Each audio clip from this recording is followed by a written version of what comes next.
El equipo audiovisual de directoextremadura.com se ha desplazado en el día de hoy a la Asamblea de Extremadura en Mérida para conocer algunos datos más sobre la persona y la trayectoria de Blanca Martín Delgado, elegida el pasado 23 de junio, como saben ustedes, presidenta de esta casa. Blanca, ¿qué tal?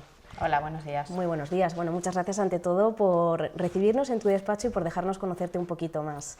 Natural de Plasencia, 39 años de edad y presidenta de la Asamblea de Extremadura desde el pasado mes de junio, como decía.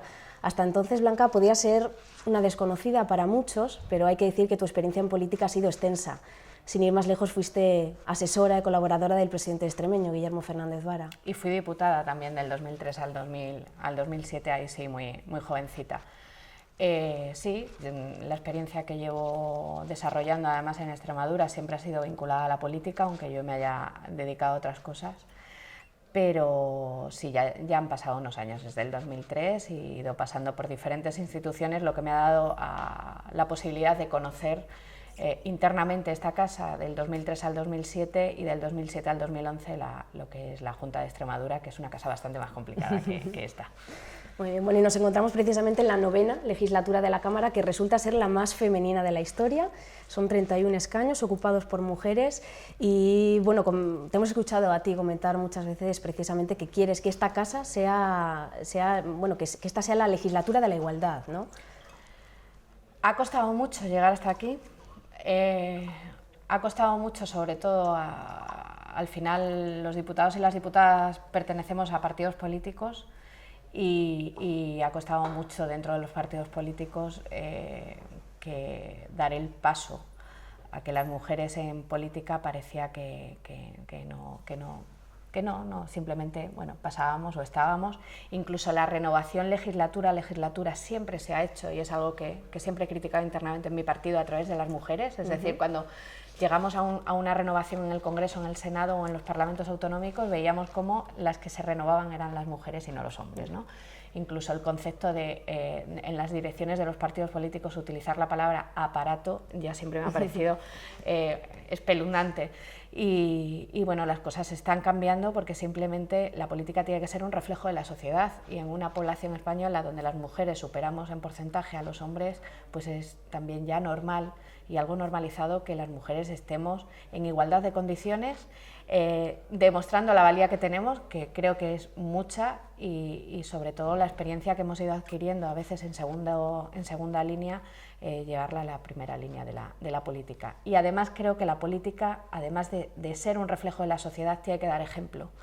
Y en un país donde la mayoría de los consejos de administración de las empresas siguen gobernados por hombres, las grandes empresas del IBEX 35 sí, hay 2 mujeres, ¿no? Creo que debemos de servir de ejemplo para que en este país empiecen a cambiar las cosas y se demuestre que somos iguales. Bueno, en cualquier caso hay que decir que no eres la primera mujer. Ya hace 20 años Teresa Rejas presidió la Asamblea de Extremadura. Imagino que quieres que esto se trate con normalidad y que no sea algo extraordinario, ¿no? Con total normalidad. Es la circunstancia del siglo XXI y del 2015. En el 95, cuando Teresa fue presidenta, eso sí fue noticia, ¿no? Hoy por hoy, ahora mismo, de los 17 parlamentos españoles regionales, la mayoría están presididos por mujeres, por primera vez en la historia de este país. Creo que ese ya es un gran dato y espero además de cara a la próxima legislatura que las presidencias del Congreso y el Senado también tengan en cuenta eso, ¿no? La paridad y la igualdad. Que la presida un hombre o una mujer, ahí no me meto, ¿no? Pero sobre todo que sean mesas, órganos de gobierno paritario. ¿A favor entonces de la paridad en los partidos políticos? Sí. Y no lo fui en un primer momento. Cuando yo llego al PSOE y me contaban eso del 60-40 no lo entendía, ¿no? Porque yo decía, pero si valemos mucho, pero luego me di cuenta de que la estructura era muy machista, súper machista. Entonces, que haya una discriminación positiva, me parece que hay que utilizarla, porque si no, no hay vivimos en un país con una cultura latina que cada vez que veo otros, además de la misma cultura, me doy cuenta de que seguimos anclados en el machismo, no entenderlo tampoco como a lo mejor en lo que se puede centralizar ahora, sino que en estructuras muy de hombres y poco de mujeres. Eso lleva también a otra serie de políticas que hay que implementar, por mucho que se haya hablado y por mucho que haya una ley de igualdad en este país, que se aplica, la verdad, que bastante poco. Bueno, queda mucho por hacer, entonces algo por hacer todavía, ¿verdad? Bastante. Bueno, y al margen de esto, hablamos de la legislatura de la igualdad, pero también la legislatura de las personas. Te hemos escuchado decir que esta casa tiene que ser la casa de todos los extremeños y que así os vais a sentir los 65 diputados, una persona más, ¿no? Con los problemas que tienen los ciudadanos. Parece mentira que estemos hablando de esto. O sea, que tengamos que hablar de que los diputados somos personas, como el resto del 1,5 millones de habitantes que tiene Extremadura. Algo ha fallado durante todo este tiempo para tener que reivindicar. Yo soy una persona de 39 años que llevo unos años en política, pero que me considero, una vez que salgo y entro, da igual, no es fuera. Una persona normal y con problemas normales. Yo sé lo que es estar en el paro, yo sé lo que es irte a apuntar al Servicio Extremeño de Empleo, sé lo que es que no te llamen para trabajar. Sé además también lo que es trabajar en lo que te salga, sé lo que es ser becario y milurista y por debajo de los 1.000 euros, o sea, es que somos gente normal. 6 personas, exactamente, claro que sí. O sea, lo que no es normal es que la gente entienda que somos una clase, porque la política y los políticos no somos clase social, o sea, eso no es razonable, ni además seamos una clase privilegiada. ¿Por qué tenemos que tener privilegios por encima del resto? No, yo ni lo comparto y además ahí también lucharé para que eso se elimine, ¿no? Que seamos juzgados en las mismas circunstancias que cualquier ciudadano y que no tengamos ningún tipo de privilegio. Porque el privilegio es poder representar a la gente que me vota. Ese es el privilegio que yo entiendo que tengo como diputada en esta asamblea. ¿Cómo se va a trasladar eso a la sociedad? ¿Cómo vamos a acercar esta casa a los extremeños y que nos sintamos identificados? Yo creo que más nos van a cambiar ellos, y ya nos han empezado a cambiar. Estamos en una legislatura además donde hay 2 partidos políticos nuevos con representación aquí, donde nos guste o no nos guste a los 2 partidos tradicionales en este país, el 15M cambió este país y a la sociedad española y por tanto también a todas las comunidades autónomas. Entonces el cambio nos ha venido de fuera. Creo que sobre todo algunos lo hemos entendido, a lo mejor más que otros, pero nosotros lo único que tenemos que hacer es responder a esas expectativas y sí, dar a conocer la casa, sobre todo que la gente sepa que la Asamblea de Extremadura es lo que votan cada 4 años y donde se elige al presidente de la Junta y no al revés. Entonces, intentar saber y dar a conocer que esta casa tiene unas funciones que les afectan el día a día a cada ciudadano y ciudadana extremeño y la Junta tiene otras donde les afecta también, pero la toma de decisiones es distinta, ¿no? Aquí al fin y al cabo, además, en una legislatura de minoría donde ningún partido gobierna con mayoría absoluta, el diálogo va a ser constante y eso además también es algo que el presidente Fernández Vara desde el Ejecutivo, pues creo que desde el primer día también lo está llevando a cabo. Con todo esto, Blanca, el desempleo, el mayor reto, imagino. La pobreza. Evidentemente, el mayor reto del desempleo de esta región es el desempleo, no solo ahora, sino yo creo que en todas las legislaturas, porque partíamos de una realidad histórica distinta y complicada en la democracia española. Pero yo creo que hay muchos retos. O sea, en Extremadura, dentro de que hemos tenido una de las mayores tasas de desempleo, donde los sueldos siempre han sido más bajos que en otras comunidades autónomas, la calidad de vida de los extremeños era muy buena.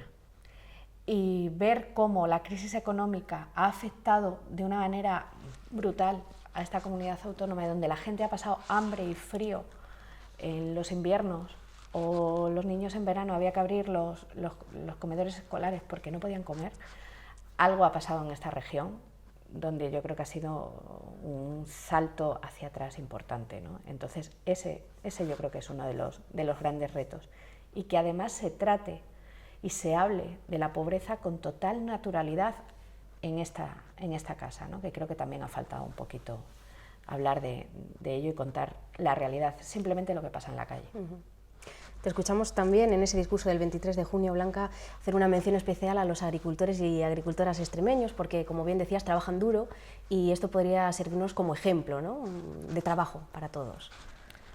Yo no he trabajado prácticamente en el campo, sí he colaborado algunas veces, pero tengo el campo muy presente en mi vida diaria y conozco un poquito el campo extremeño. Extremadura sin campo no es nada. y parece que como además nos hemos dedicado al campo, por eso estamos en las circunstancias en las que estamos, ¿no? Y yo creo que el campo sigue siendo una de los grandes fuerzas productivas de Extremadura, ¿no? No tenemos industrias, la industrialización a esta región no llegó, y creo que tenemos un potencial en el campo, tanto a través de la agricultura, de la ganadería y del turismo, del desarrollo sostenible de nuestra región, importante.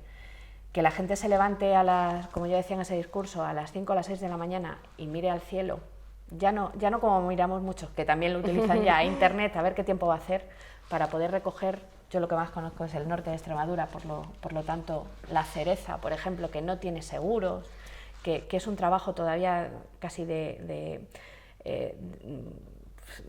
chinos, ¿no? Por decirlo de alguna manera, ¿no? El coger la cereza manualmente, el seleccionarla manualmente, la familia en su garaje, o sea, y que venga un tormentón y de lo que viven durante todo el año se acabe, creo que los políticos lo tendríamos que tener de ejemplo diario, ¿no? El saber que dependes de un fenómeno que no puedes controlar. Pues aquí también pasa lo mismo. ¿Cuál es el fenómeno que no puedes controlar en esta ocasión? La sociedad, evidentemente. Sí, más lejos. Me gustó esa comparación, me quedé con ello. Bueno, Blanca, y en cuanto a los grupos, pues conforman el arco parlamentario extremeño, PSOE, SIES, Partido Popular y la incorporación de Podemos y Ciudadanos. No sé cómo está siendo el entendimiento entre los grupos, ¿más difícil de lo que esperabas?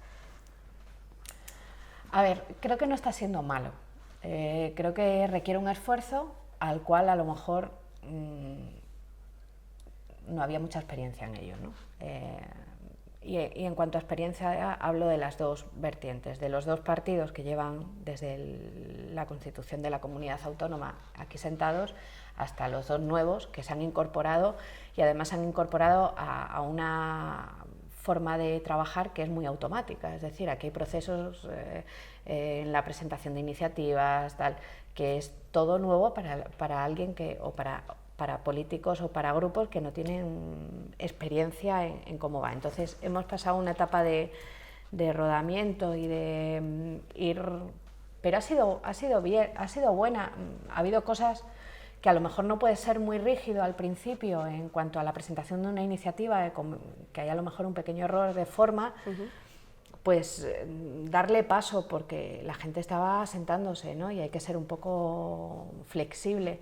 Y luego, por ejemplo, los otros dos que sí llevan más tiempo, pues también acostumbrarse a que hay dos grupos nuevos que funcionan de una manera a lo mejor un poquito más lenta, porque han tardado poco en ponerse al día, eso también lo reconozco, tanto el Grupo Parlamentario Podemos como Ciudadanos.